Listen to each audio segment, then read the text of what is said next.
मजीद videos देखने के लिए बाहिम्मत पाकिस्तान चैनल को सब्सक्राइब करें।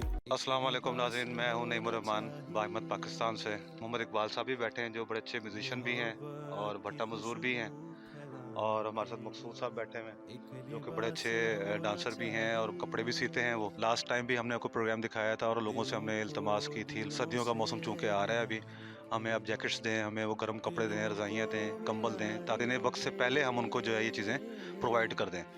तो इस सिलसिले में कुछ मेरे पास कपड़े आए हुए थे और मैंने फिर इकबाल साहब से रब्ता किया। इकबाल साहब से मैंने रब्ता किया, मुझे मकसूद साहब से रब्ता किया। तो इनसे मैंने कहा कि भाई कुछ कपड़े आए हैं, इनको हमने तक़सीम करना चाहते हैं, तो आप हमारे साथ चलें।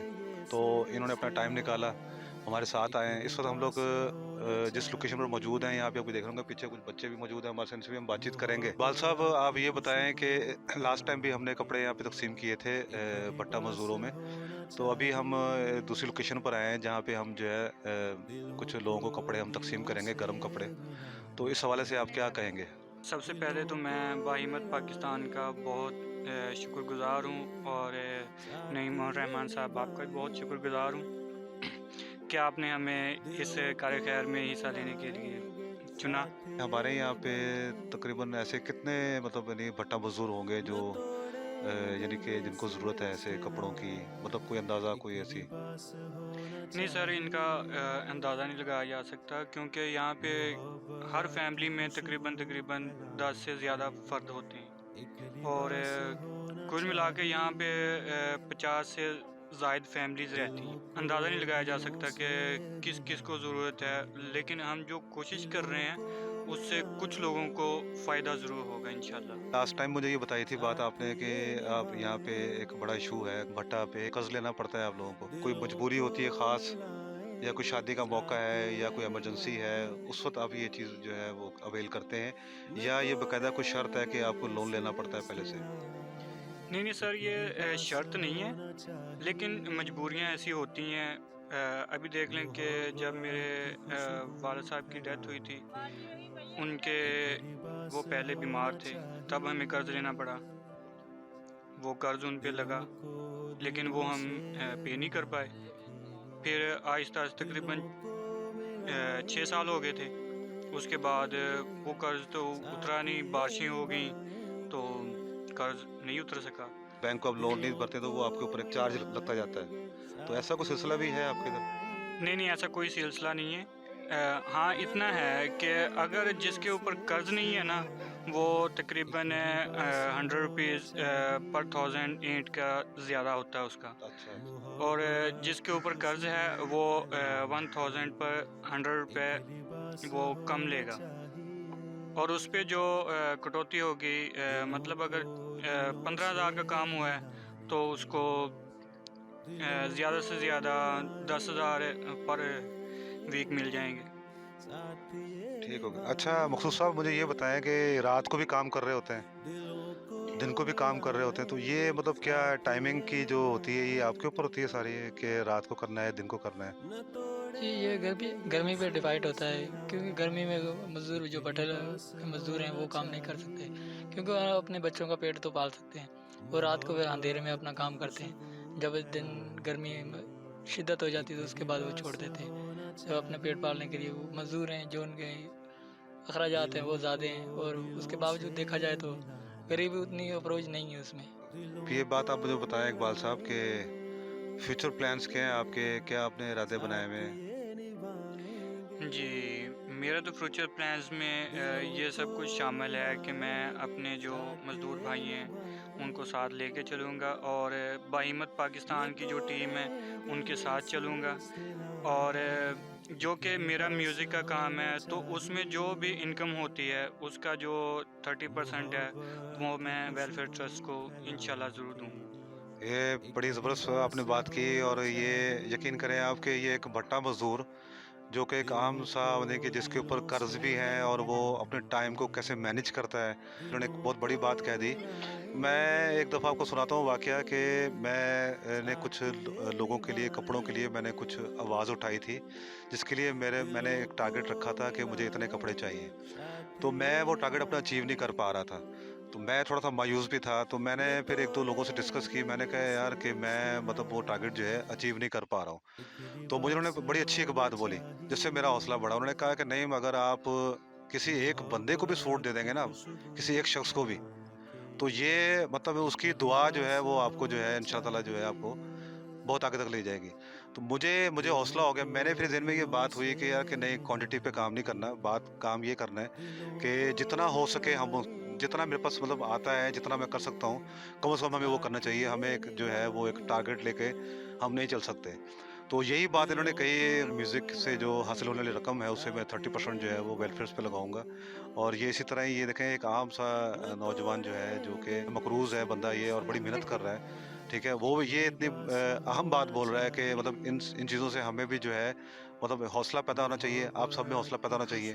देखें, कपड़े मैंने पहले भी ये बात कही है कि आगे सर्दियों का मौसम आ रहा है, हमें कपड़े चाहिए, गर्म कपड़े चाहिए, हमें कंबल चाहिए, रज़ाइयाँ चाहिए हमें। हमें मतलब जैकेट्स चाहिए, मोज़े चाहिए, मफलर चाहिए हमें, हमें कैप्स चाहिए हमें। तो काइंडली अब सबसे रिक्वेस्ट है मेरी कि अब जो है आप लोग, ज़ाहिर है अभी सर्दियों का मौसम शुरू हो गया है, आने वाला है, मतलब वक़्त थोड़ा-सा रह गया है। आप लोगों ने जो है सफाइयाँ शुरू कर दी होंगी, वो कपड़े अपने निकालना शुरू कर दिए होंगे सर्दियों के, वो पेटियों में से। तो उसमें देखें हैं जो कपड़े ऐसे हैं जो कि ऐसे गर्म कपड़े या जो चीज़ें ऐसी हैं, देखें जो आपके छोटे मतलब छोटी पड़ गई हैं या आपने अभी नई परचेज़ करनी है, तो वो कपड़े आप कम से कम जो है वो इकट्ठे करें आप। इकट्ठे करके आप, हमारे ये स्क्रीन पे नंबर चल रहा है, इस पर जो है आप हमें फ़ोन करें, हमारी टीम आपके पास आएगी, वो कपड़े से कलेक्ट करेगी।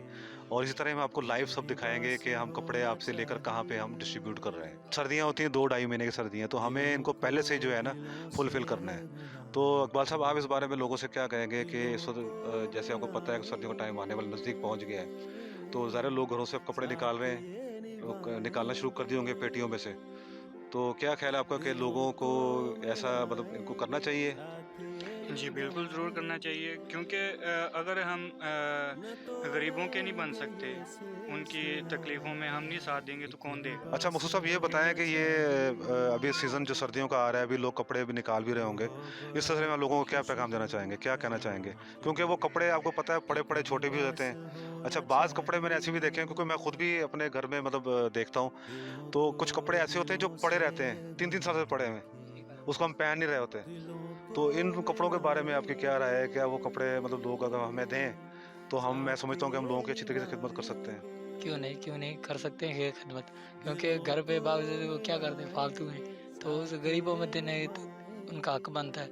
अगर नए हैं तो वो भी दो, अगर पुराने थे तो भी दो, इतने पुराने ना दो जो उनके इस्तेमाल में ना हो। तो छोटे हो जाते, बाद छोटे हो जाए तो उनको देना चाहिए उनको, क्योंकि गरीब की हेल्प करना ही हमारा फ़र्ज़ है। बेसिकली जो है ना वो हमें लोगों की हेल्प करनी है। और दूसरी उन्होंने बड़ी अच्छी एक बात बोली, उन्होंने कहा कि ये कह रहे हैं कि कपड़े जो हैं वो कोशिश करें कि तरह अच्छी सूरत हाल में हो। मेरे पास कपड़े आ रहे हैं, मैं ये बात भी करना चाह रहा था, कपड़े मेरे पास काफ़ी आ रहे हैं, लेकिन उसमें लोग थोड़ा सा जो है ना इसमें थोड़ा सा केयरलेस हैं इस मामले के अंदर। तो उनसे मेरी रिक्वेस्ट है कि वो कपड़े कम से कम वो हमें भेजें जो कि कम से कम इस तरह के हों कि हम जब किसी को दें तो उसके पहनने के काबिल हों।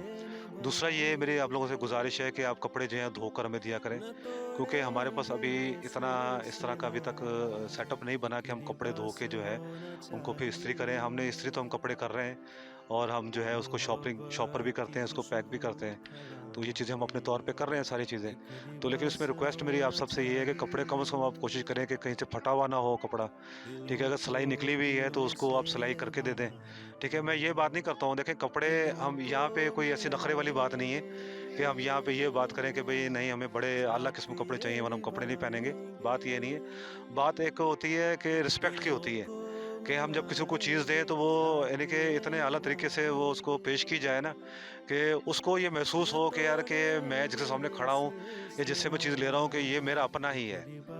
तो मैंने लास्ट टाइम भी ये सबसे कहा था कि जब आप कोई कपड़े खरीदें, जब नया कपड़ा परचेज़ करते हैं आप लोग, तो आप कम से कम इतना ज़रूर किया करें कि आप जैसे आप 4 बच्चों के कपड़े परचेज़ कर रहे हैं, तो 1 सूट आप साइड पे ले लें, एक और सूट ले लें, 5 सूट हो जाएँगे। वो 1 सूट जो है आप वो किसी भी गरीब बच्चे को दे देंगे, तो वो बच्चा जो है वो उसके भी चेहरे में मुस्कुराहट आएगी। इस बारे में आप क्या कहते हैं? जी, बिल्कुल, जो लोग कपड़े खरीदते हैं उनको चाहिए कि अगर वो 5 सूट खरीद रहे हैं तो 1 सूट गरीब के लिए भी खरीद लें। चलो उनके चेहरे पे भी थोड़ी मुस्कुराहट आ जाएगी। मेरी ये भी एक बड़ी आप लोगों से रिक्वेस्ट है कि देखें, हमारे यहाँ गरीब लोगों के यहाँ शादियाँ हैं, बच्चियाँ हैं, उनके बड़े जहेज़ के मामलात हैं, उनके सूट के कपड़ों के मामलात हैं। तो मैं जहेज़ की चलो बात नहीं करता हूँ, कम से कम जो है वो मैं आपसे ये रिक्वेस्ट ज़रूर करूँगा कि आपके यहाँ अगर आपकी शादी हो गई है या आपके पास शादी का सूट पड़ा हुआ है जो आपने यूज़ कर लिया हुआ है, तो वो उसको आप अपने जो है वो घर की ज़ीनत बनाने के बजाय वो एक ऐसी लड़की के लिए का ज़ीनत बनाएँ जो कि वो एक आपको खुशी भी महसूस होगी, और उसके लिए उस लड़की के लिए भी आसानियाँ होंगी, उसके माँ-बाप के लिए भी आसानियाँ होंगी बहुत सारी, ठीक है? क्योंकि हमारी वो बहन है, बेटियाँ हैं, जिस तरह हम ख्वाहिश रखते हैं कि हम उनके लिए जो है अच्छे कपड़े परचेज़ करते हैं, लेते हैं, तो मैं आपसे ये तो नहीं कह सकता अभी कि आप ख़रीद कर दें। अगर आप मुख़य्यर, अगर आपके पास अगर आप ख़रीद के दे सकते हैं, ख़रीद के दे दें, ये बड़ी अच्छी बात है। वरना आपके पास जो यूज़ किए हुए हैं ऐसे शादी के जोड़े पड़े हुए हैं जो आप इस्तेमाल नहीं कर रहे, क्योंकि अक्सर वो ऐसा ही होता है कि दुल्हन सूट एक दफ़ा पहनती है तो वो रख के जो है ना वो अलमारी में रख देते हैं। तो उनकी सोच ये होती है कि यादगार होगा, वो मेरी बच्ची बड़ी होगी या मेरे बच्चे बड़े होंगे, उनको मैं दिखाऊँगी या वो देखेंगे। तो ये कॉन्सेप्ट जो है ना, इसका फ़ायदा कोई नहीं, दुनिया फ़ानी है, ज़िंदगी फ़ानी है, ये सब ख़त्म हो जाना है, यहीं पे रह जाना है। लेकिन हमने जो किसी के साथ अच्छा सलूक किया होगा, खिदमत की होगी, वो दुनिया में जो है ना वो और आखिरत में जो है वो याद रखा जाएगा और उसी का हमें सिला मिलेगा। तो वो कपड़े जो कपड़े जो आपने शादी पे जो पहने थे, सूट हैं, वो आप निकालें काइंडली, निकाल के आप जो है वो उन मुस्तहिकीन तक हम उनको पहुँचाएँ। गरीब बच्चियाँ, बेटियाँ जिनकी शादियाँ होनी है, ठीक है। अच्छा, इसमें मैंने एक चीज़ और भी कही थी कि इसमें हमारे बहुत सारे लड़के ऐसे हैं, नौजवान ऐसे हैं जो स्कूलों में जाते हैं, कॉलेज में जाते हैं, पढ़ते हैं, ठीक है, इंटरव्यूज़ भी देते हैं जॉब्स के लिए। उनके साथ भी कपड़ों की प्रॉब्लम है बहुत सारी।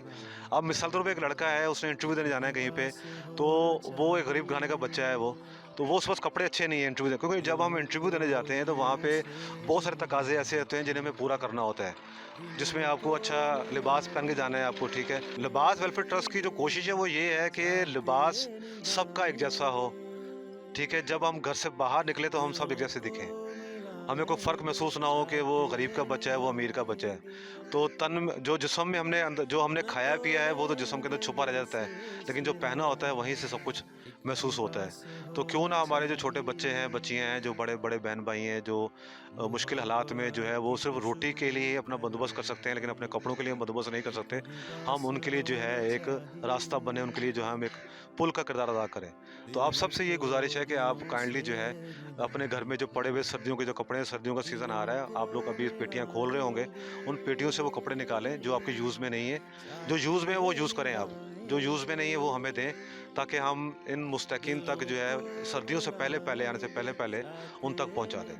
मैं इस वक़्त एक बच्चे के साथ मौजूद हूँ यहाँ पे, इनसे बातचीत करते हैं। बेटा, आपका नाम क्या है? तनवीर। क्या करते हैं आप? भट्टे पर काम। पढ़ाई नहीं करते आप? नहीं। क्यों? पढ़ाई तो करनी चाहिए।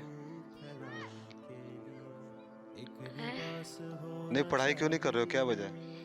काम बहुत हमारा। क्या नाम है आपका? स्नैन। हुसनैन। हुसनैन, क्या करते हैं आप? कुछ भी नहीं। पढ़ते नहीं आप? नहीं। क्यों? काम करते हैं क्या काम करते हो? भट्टे पे। पट्टे पे क्या करते हो? तपेर। तपेर? हाँ जी। तपेर क्या होती है? ईंटें निकालते हैं। अच्छा, ईंटें निकालते हैं। तो पढ़ाई क्यों नहीं करते हो?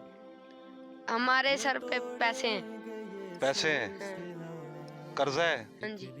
तो कर्जा है तो पढ़ नहीं सकते क्या? नहीं। तो क्यों यहाँ पे स्कूल वगैरह कोई नहीं गवर्नमेंट का जहाँ पे पढ़ सकता हो बंदा? वहाँ तो फीस नहीं होती है, किताबें मुफ्त दे रहे हैं ना, वहाँ फीस है कोई? नहीं, हम पैसे दे सकते हैं ना, पैसे हमारे हैं। क्या नाम है बेटा आपका? आंबर। आमर? आमर साहब, आप क्या करते हैं? काम। क्या काम करते हैं? इट्टा। इट्टा का काम करते हो? की करते हो? थेर। पतेर दा? उर्दू बोलनी आती? नहीं। अच्छा, पढ़ते क्यों नहीं हो? नहीं सर। क्यों नहीं पढ़ते? नहीं। नहीं, क्यों नहीं पढ़ रहे हो? पैसे। पैसे नहीं है? ओए होए।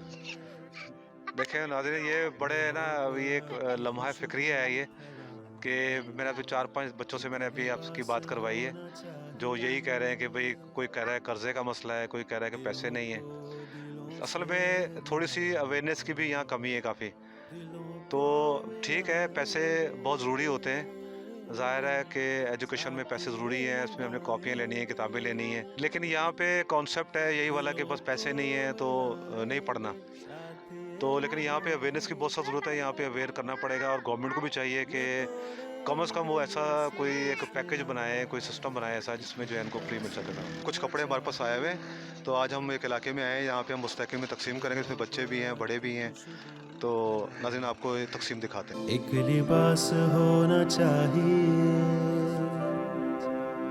मोहब्बत की खुशबू फैलाने के लिए एक लिबास हो। गुजारिश ये कि बाहिम्मत पाकिस्तान को सब्सक्राइब करें। आपका किया हुआ सब्सक्राइब ये सदका जारिया है। इससे हासिल होने वाली आमदनी जो है उसका हमने कुछ हिस्सा जो है वो लिबास वेलफेयर ट्रस्ट के लिए वक्फ किया हुआ है। अब हमें इजाज़त दें, अल्लाह हाफिज़। एक लिबास होना चाहिए,